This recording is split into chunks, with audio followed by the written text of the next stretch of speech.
The long and short of it, written by Bobbles. Chapter 12. The rest of the weekend passed by in a whirl. Just Pike and Denon, enjoying each other's company. The Testrel was constantly rubbing our scent all over the unicorn as he held her tight, squeezing her against him like the little mare she was. And of course, they made plenty of good use of those socks he'd bought.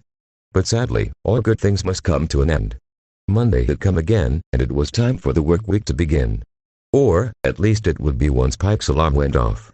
Until then, she could safely rest and peek. Pike, wake up. Nocturnal Pike's eyes shot open at an and scream, just in time to watch as he reached his hooves around and started shaking her. It was Nightmare Moon.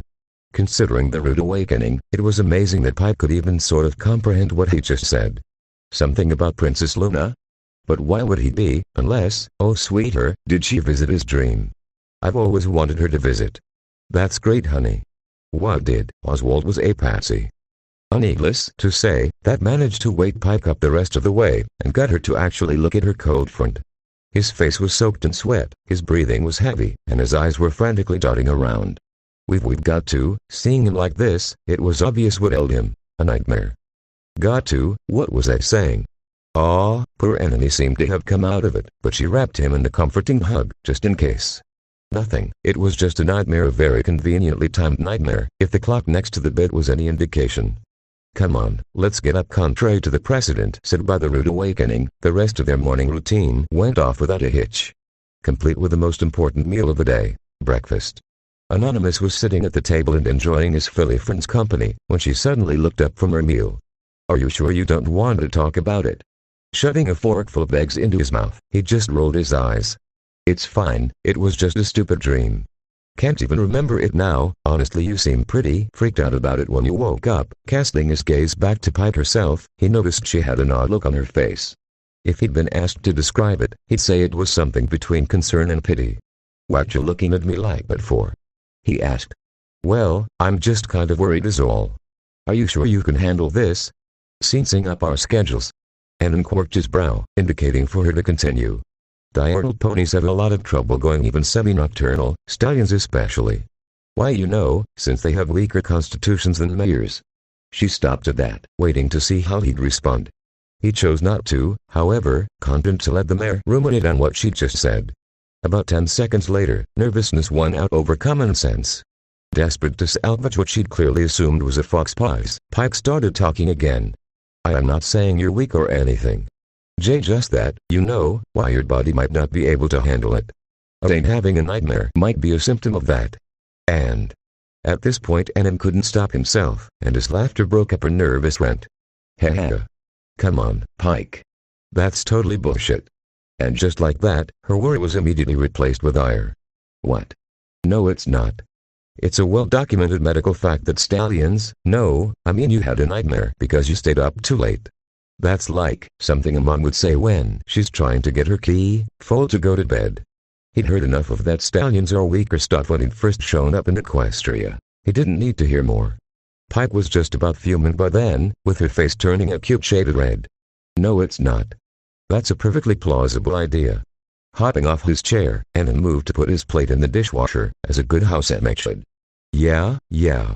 Just be happy you have a cold friend that can actually live with your weird schedule, and stop worrying. She let out an annoyed huff.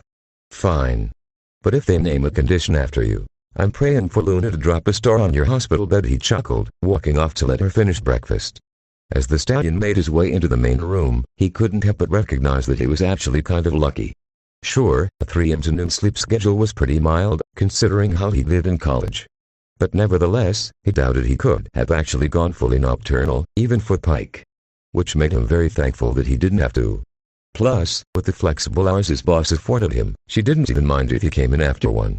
In fact, she was happy if he came in at all. Speaking of, Anon turned his gaze to his typewriter. That was the one downside of living here. Pike's apartment was, unfortunately, not very conducive to writing. He'd grown very used to having a large workstation over the past couple months, and the tiny coffee table that Pike had glued the legs back onto just wasn't cutting it, not to mention that it was liable to fall apart at any moment, but he wasn't going to tell her that. It just didn't make sense to use that rickety surface when he had a desk waiting for him at the office, which quite literally had his name on it. That was a strange thought just a few months ago. The idea of spending long periods of time in the office would have been unbearable to him. He couldn't help but wonder what had changed. Maybe actually having a long-term relationship with the mayor had started to make the ponies seem less alien. They were no longer just strange creatures out to harass him. Now they just seemed more like, well, dudes. Dudes who liked talking about his balls, but dudes nonetheless.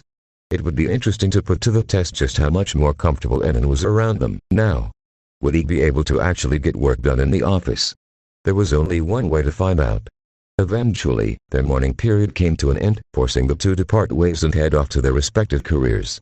Something that led Anonymous to another thing he had to be thankful for: how much closer Pike's place was to the office than his old Tibbs. Honestly, he didn't know if he could have made it there from the old apartment. Carrying his typewriter had him beat. I thought magic was supposed to be easy mode, damn it. But a couple blocks of hoisting the bad boy had him feeling run down, overheated, and craving sweet something fierce. He'd had to take his coat off to avoid soaking it in sweat, and multitasking with telekinesis was a bitch. On the upside, his labors were almost over, as the office was in sight. Hallelujah. And standing in front of said office was none other than his bespectacled, tan-coated, and brown-maned semi-decent acquaintance, Cut and Paste. Hey, Cut. It seemed that he'd startled her just a little bit, because her head whipped round so fast it may have given her whiplash. Hey Anonymous, I didn't know you were coming in today. He smiled at her as he finished his approach. Haha, that's 'cause I didn't tell anybody. Oh well, I'm happy you. Inexplicably, she trailed off mid-sentence as he got close and started sniffing the air. As she did, he thought he saw her posture slump ever so slightly. I'm probably just seeing things. It was only for a split second after all, before Cut saw something that clearly hit her happier than she'd been when he first walked up. Hey, is that your typewriter? Turning to the side to look at said writer, Enon was suddenly reminded of just how much he really wanted to put it down. Oof, yeah. Say, let's continue this inside. I'm dying to get this bad boy off my hands. Hooves. Unexpectedly, this statement left Cut looking offended. I can't believe no pony asked to carry that for you. Quick, put it on my back. Now it was his turn to look slightly offended. What? Why? Are you joking? No stallion should have to carry something like that. He opened his mouth with every intention of fighting her on that. He really did. But honestly, fuck it. That thing was too heavy. Well, if you insist, Cut and Paste had made a mistake. How was that Enon carrying this all by himself? It must weigh 50 pounds. 50 pounds that her own out-of-shape flank was now hauling up the office stairs, huffing and puffing all the way. So, is this, mean we'll be seeing more of you, in the office? Thankfully, he seemed uninterested in ribbing her, focusing on the question instead of those embarrassing huffs and puffs. Come on, Cut. You're an earth pony, this should be easy. So what if some pony looking at you head-on can see both your cutie marks? Being out of shape is no excuse. Yeah, the long and short of it is, I moved in with my filly friend and there just isn't a good place to set up shop in her apartment, Celeste, damn it. Her worst fears were confirmed. That was a mare she could smell on him. Internally, she kicked herself for being such a spread. She couldn't believe she'd waited so long that he'd actually gotten with another mare. But Cut kept the frown off her face. Sure, he was kind of weird, but the odds of him being a Cadensian living in Candorlit were astronomically low. She just had to ask him to be his beta. Come on, Cut, you gotta do this, you can do this. And now. That's really good to hear, Enon. I always enjoy having you around the office. Buck, hey, thanks, Cut. That actually means a lot coming from you. It does. It does. He looked back at her. Come on, Cut, you can keep pace with a stallion. And gave her an easy smile. Of course. You're the only one here that doesn't constantly make me uncomfortably aware of the fact that you know how big my balls are. She thanked the sun in the sky that he turned to face forward again before her face lit up like a hard-swarming tree. And the upside is, now that I'll be coming into the office, we can actually hang. Oh, Celestia. Do not squee. Cut and Paste. Grown mares do not squee. He quirked an ear. Did you hear that? Cursing herself internally, Cut desperately reached for an explanation. Probably just one of the doors. Some of those hinges really need to be oiled, Thankfully, and surprisingly, he seemed satisfied with her explanation, and just shrugged. Unfortunately, they just reached the top of the stairs. And there, not a moment too soon, that was more exercise than she'd gotten in months. Maybe I should take anti-jargon up on the gym membership, Cut said in relief as Enon's magic lifted the burden from her shoulders. He glanced back at her and smiled. Thanks again, Cut. I don't know how you managed to balance that thing on your back all the way up the stairs. Was he flirting?